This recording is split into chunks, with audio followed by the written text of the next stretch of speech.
अस्सलाम वालेकुम, welcome to PSS engineering. दोस्तों मैं हूं हसन।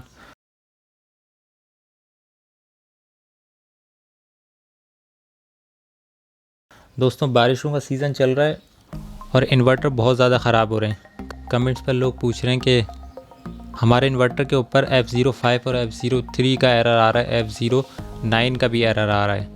कुछ लोग कह रहे हैं कि इन्वर्टर सिर्फ लोड को बाईपास कर रहा है लेकिन बैटरी चार्ज नहीं कर रहा है और आउटपुट भी नहीं दे रहा है बैकअप मोड के ऊपर।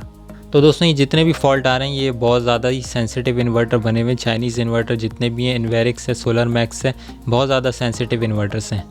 दोस्तों F05 तो आपके फ़ैन का एरर है। आपके इन्वर्टर में जो एग्जॉस्ट फ़ैन लगा हुआ है वो इन्वर्टर का एग्जॉस्ट फ़ैन या तो ख़राब हो गया या तो किसी वजह से जाम हो जाएगा, तो इन्वर्टर F05 का एरर देना शुरू कर देगा। अब अगर आपका इन्वर्टर वारंटी में नहीं है तो आप इन्वर्टर को खोल के उसका फ़ैन निकाल के चेंज कर सकते हैं।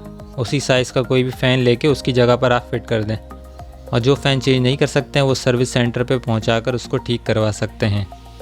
इसके अलावा दोस्तों F09 और F03 ये जो एरर है इनका सॉल्यूशन गाइड बुक पर भी अगर आप देखें तो लिखा हुआ है साफ साफ, return to the service centre for service.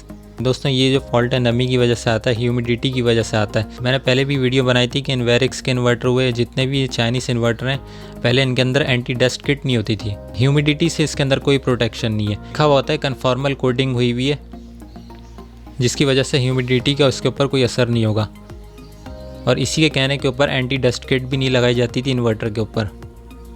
लेकिन उसके बावजूद भी आप बारिशों में देख रहे हैं कि इन्वर्टर के ऊपर कितना ज़्यादा ये फॉल्ट आ रहा है F03 का और F09 का, और इसका कोई प्रॉपर सॉल्यूशन भी गाइड बुक के ऊपर नहीं दिया हुआ है कि आप इस फॉल्ट को क्लियर कर लें, बल्कि लिखा हुआ है return to the service centre.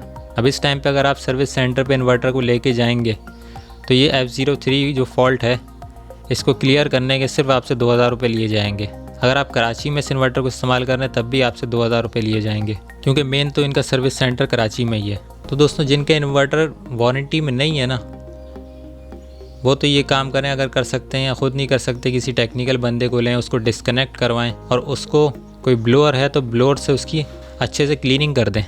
Inverter को खोल दें, उसके सामने का जो कवर है उस कवर को निकाल दें, जिस तरह इस वीडियो में मैं दिखा रहा हूँ, किस तरीके से कवर को निकाल के और अच्छे से उसको ब्लोअर कर दें। और ब्लोअर करने के बाद भी अगर ये फॉल्ट क्लियर नहीं होता है, इसको थोड़ी देर के लिए अगर धूप निकल जाती है तो उसके अंदर इसको खोलकर इसी तरह रख दें थोड़ी देर के लिए, तो उससे जो ये आपका फॉल्ट है ये क्लियर हो जाएगा। सिर्फ क्लीनिंग करने के आपसे 2000 रुपये ले लिए जाते हैं। इस वक्त भी कराची में अगर जाके सर्विस सेंटर पे इन्वर्टर देंगे इन्वेरिक्स के, वो आपको 2 दिन बाद वापसी करेंगे और 1500 से 2000 रुपये ले लेंगे सिर्फ उसकी क्लीनिंग करने के। यही सीन F05 फॉल्ट का है। अगर आप इन्वर्टर को लेके जाते हैं वो सिर्फ उसका फ़ैन चेंज कर देते हैं और आपसे 1500 से 2000 रुपये ले लेते हैं। तो दोस्तों जो भी सोलर सिस्टम लगाना चाहते हैं वो अब जितने भी इन्वर्टर्स आ रहे हैं उसमें देखें कि एंटी डस्ट किट लगी हुई है या नहीं लगी हुई है, और उसको ऐसी जगह पर इंस्टॉल करें जहाँ पर इन्वर्टर बिल्कुल ह्यूमिडिटी से प्रोटेक्टेड रहे। तो दोस्तों ये वीडियो यहीं तक थी, उम्मीद है आप लोगों को पसंद आई होगी। इससे ज़्यादा से ज़्यादा लोगों में, फ्रेंड्स में शेयर कीजिए ताकि उनके पास भी जो इन्वर्टर्स लगे हुए हैं अगर उसमें भी ये फॉल्ट आ रहे हैं तो वो भी उसको इस तरीके से क्लियर कर सकें, ना कि वो इन्वर्टर को लेके जाएं सर्विस सेंटर पे और अपने पैसों को ज़ाया करें। और अगर आप मेरे चैनल पर नए हैं तो इसे सब्सक्राइब कर लीजिएगा ताकि सभी आने वाली वीडियो आप लोगों को नोटिफिकेशन पर मिल जाए। Thank you so much.